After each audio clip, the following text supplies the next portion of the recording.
მოგესალმებით მეგობრებო, ცივი იარაღის მოყვარულებო.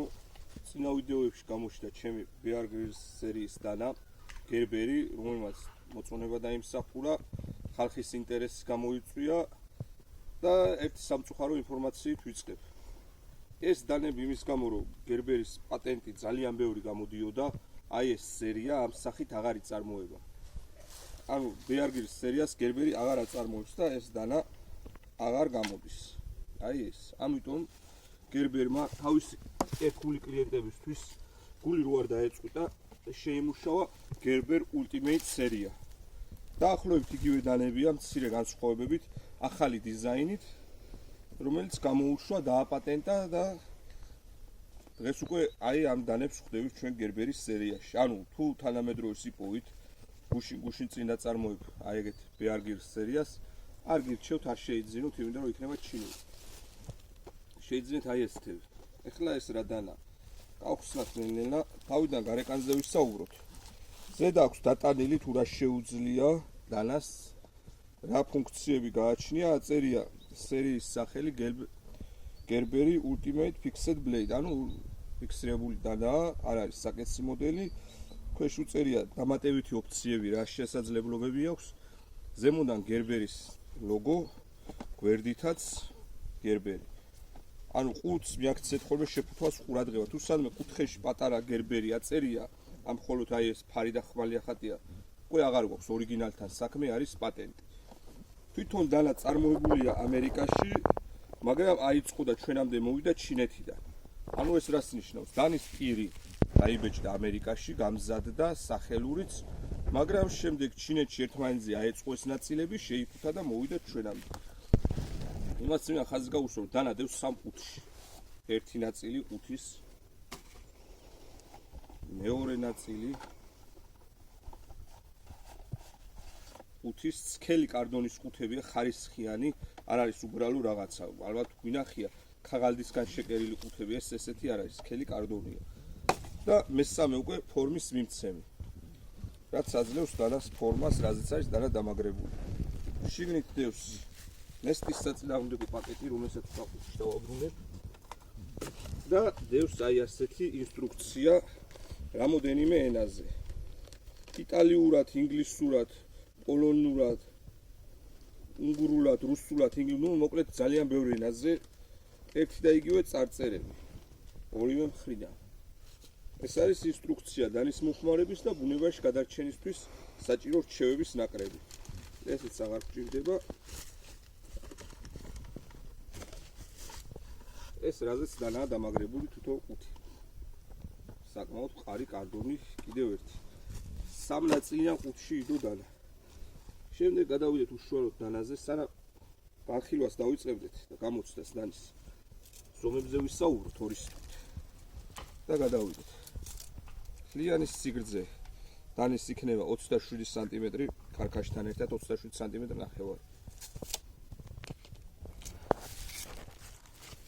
კარქაშის გარეშე დანის სიგრძე შეადგენს 25 სანტიმეტრი ნახევარს, პირის სიგრძე არის 12 სანტიმეტრი, კარი 13 სანტიმეტრი. ანუ პირი რატო ახლა 12 სანტიმეტრი რო ვისაუბროთ, გადაწყვიტეს რომ მთელი მსოფლიო შეჯერდა რომ Bushcraft და Survival სერია 12 სანტიმეტრი პირის სავსებით საკმარისი არ ძალიან დიდი არ არის და არც ჯიბის დანის დონეზე არ დადის.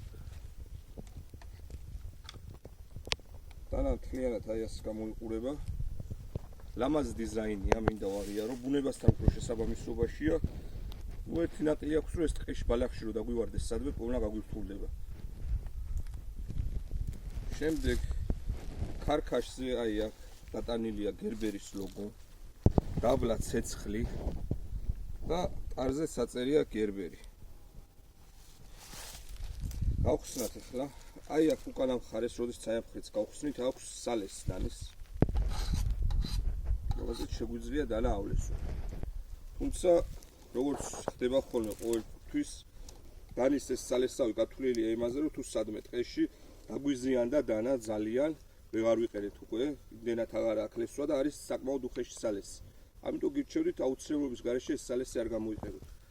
დანა ორ ხრივ მიმართულებიანი ქარქაშით არის, ანუ ესეც იდება და მეორე მხრიდანაც მემარცხენე და მემარჯვენე პირებისთვის პრობლემას არ წარმოადგენს. უკანა მხარეს დანას აქვს არზე ჩახუჩის სამტვრევი, რომელიც არის მთლიანი მონოლითი. აი აქ შეგვიძლია ეს გამოვიყენოთ ხორცის დასაბეგვათაც და სხვადასხვა მისიების შესასრულებლად. მაგალითად კაკლის გასატეხი.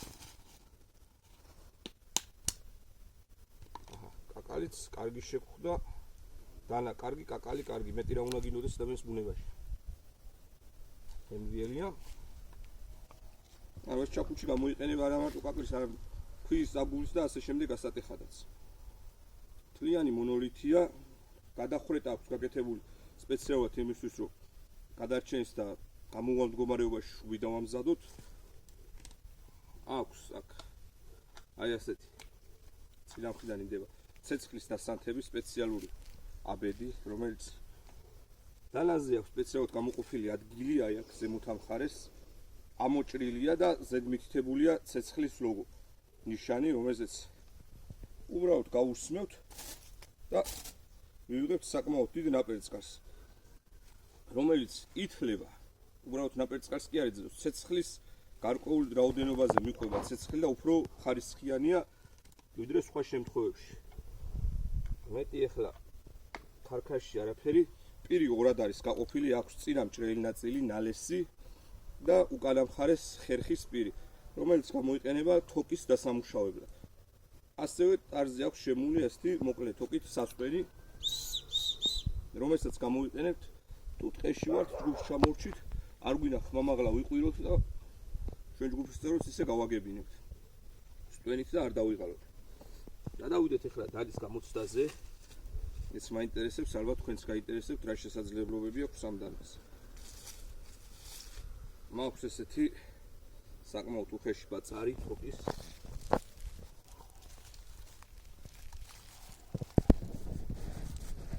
ესაც დანა საკმაოდ მარტივად ჭრის.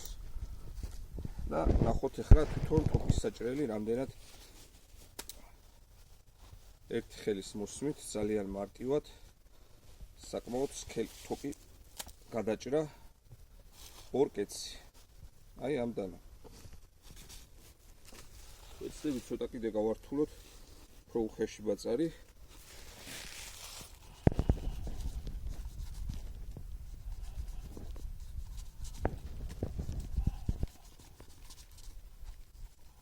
ნამდვილად კარგი აქვს და ამაზე ვცადოთ გაჭრის თუ არა ერთი ხელის მოსმით ხერხიანი ადგილით.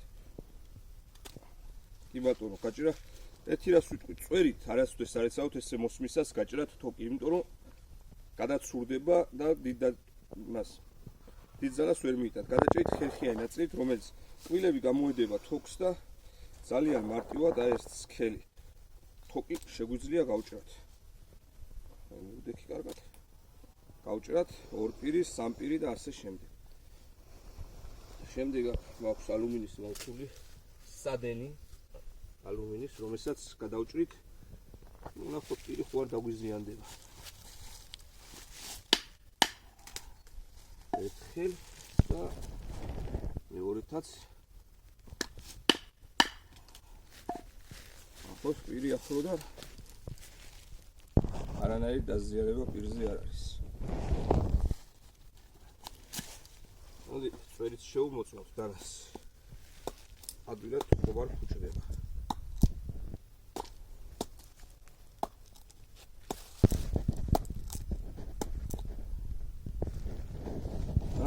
ნახოთ რომ წვერით საკმაოდ გამძლეა. გასკა არ დაგვიკარგავს, არ გადაძრობია, ასე შეიძლება. ეხლა შეშა დავამუშავოთ ამ დანას. და ვნახოთ თუ შეძლებს თავისი მოყოლილი ეს საბედი ცეცხლის განთებას.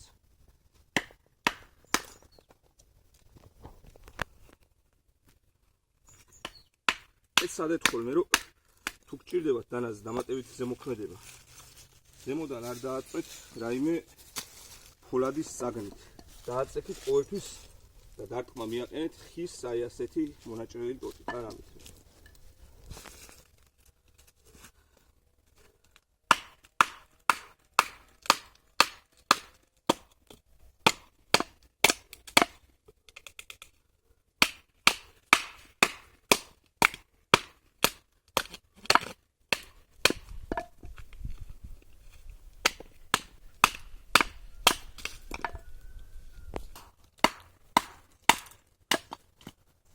მოგილეთ საკმაოდ სქელი შეშის დამუშავებაც არ არის პრობლემა ამდანით. შედარებისთვის რო შევადაროთ, რაც გადაჭრა თითქმის პირის ზომის ხე. ცოტაც მოიმარაგოთ შეშა. მოკლედ შეშა დავამუშავეთ, ეხლა მცირე სამუშაოები დაგვრჩა. მილად დავაყოთ. რომ ცეცხლი ადვილად მოუკიდოთ.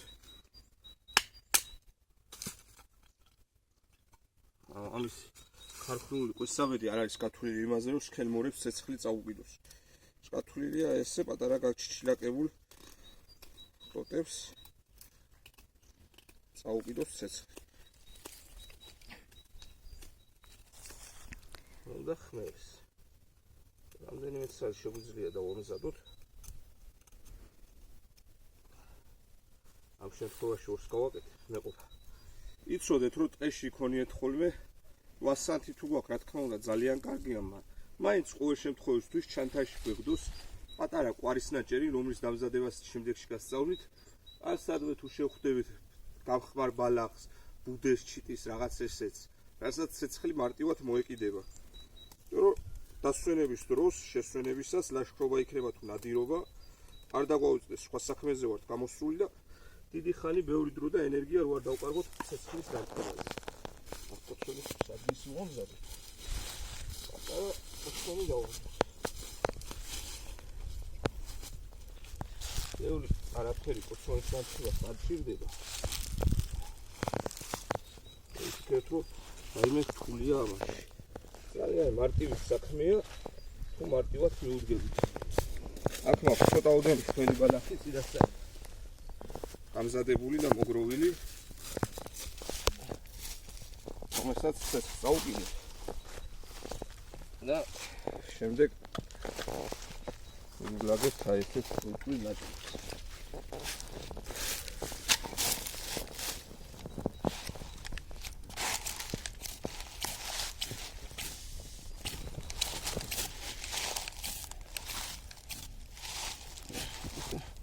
ჯიუტობს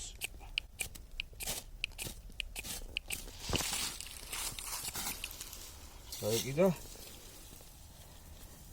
ავატრიალოთ ცოტა სველია ბოლს გაუშვეს არაფერი არია ცეცხლი გვაქვს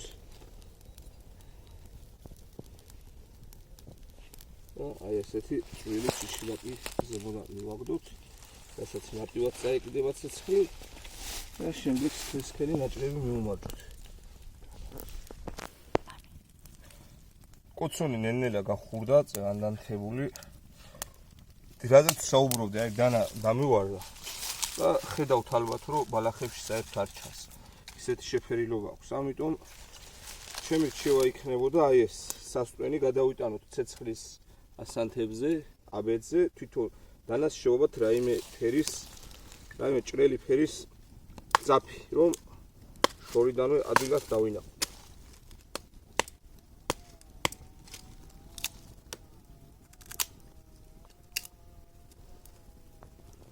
და ადვილი შესამჩნევი იყოს კოცონი. ეს კოცონი ნელ-ნელა თავის თავს თვითონ მიხედავს. შიშა მოუმარაგო თქვენით. ცოტა გამიჭირდა ცეცხლის განთება. სველი იყო შეშა. არ ქონდა არაფერი წამოღებული. წინასწარი გათვლა და ხოლმე ბალახისთვის მოკიდებაც გაძნელდა. ცეცხლის, მაგრამ შემდეგ შეიძო. ორკապ ჯოხს მოვძებნით. დაბლაგდია. ჩემი თხოვნა იქნება ვთიდან აღარ მოვჭრათ. აი ასეთი. და ეხლა გეტყვით რის გაკეთებას ვაპირებ აქ მე. უნებაში გაითვალისწინეთ აუცილებლად გაცილებით კარგი მადა გაიღვიძებს თქვენში ვიდრე ჩვეულებრივ ქალაქის პირობებში. ამიტომ ეს გასვლისას აუცილებლად იზღუნეთ საკვებზე რომელიც დაგჭირდება. აი ამ ორ კაპ ჯოხს ცოტა წაუთავოთ.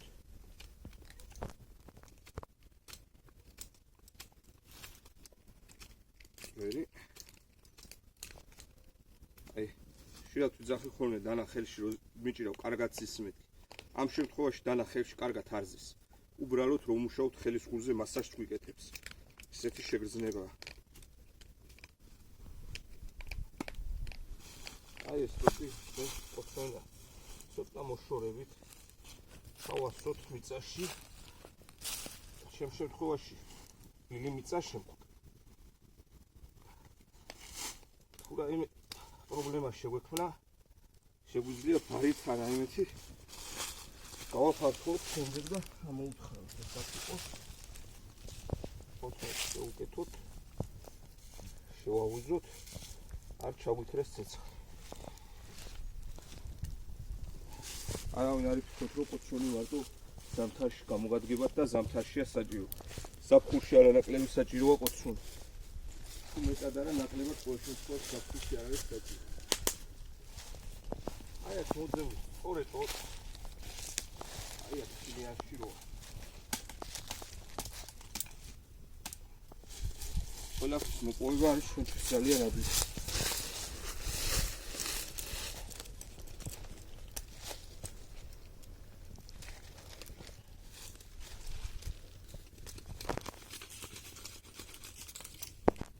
მოკლედ აი აქ მაქვს გაყინული ქავავი, რომელსაც შამპურზე შევწვა, ახლა ამას წამოვაგებთ შამპურზე და შემდეგ ჩაგერთვებით ისე. და ხანი დავაპაუზებ. ქავავი წამოვაგეთ შამპურზე. სწორი ტოტი უბრალო არ არის დიდი არაფერი საჭირო. გავთხალოთ, ისე შენით არაფერი არ შეყვეს. აი ორ კაფის მიმართულება მივცეთ იქით ამ ხარეს, საიდაც ბოლი არ იქნება იმდენად ძლიერი. აი ასე დავამაგრებთ და ეს ცეცხლის სიმხურვალეზე ნელ-ნელა შეიწვება. რა თქმა უნდა, დრო დაჭირდება და დაგემშვიდობებით. კარგად გზანდებოდეთ. ერთი დაიხსომეთ, რომ აი ამ დანებზე გერბერის ნანაზე, მორას, ფისკარსის, გერბერის სრულ პროდუქციაზე. გერბერის ოფიციალურ შემომტანთან მეგობრობით შევძელით ფასტაკლება გაგვეკეთებინა 10%-იანი ნებისმიერ პროდუქციაზე. ნუ ქაბავზე ფასტაკლება ვერ შევძელით ჯერჯერობით, მაგრამ მოახერხეთ მაგას რამე იქნება. დაგემშვიდობებით, კარგად გზანდებოდეთ. გერბერთან ერთად იცოდეთ, რომ უფრო გემრიელია. თუ რამდენად გემრიელი, ეს პირადად უნდა გამოსცადოთ. მე არ გეტყვით. კარგად გზანდებოდეთ.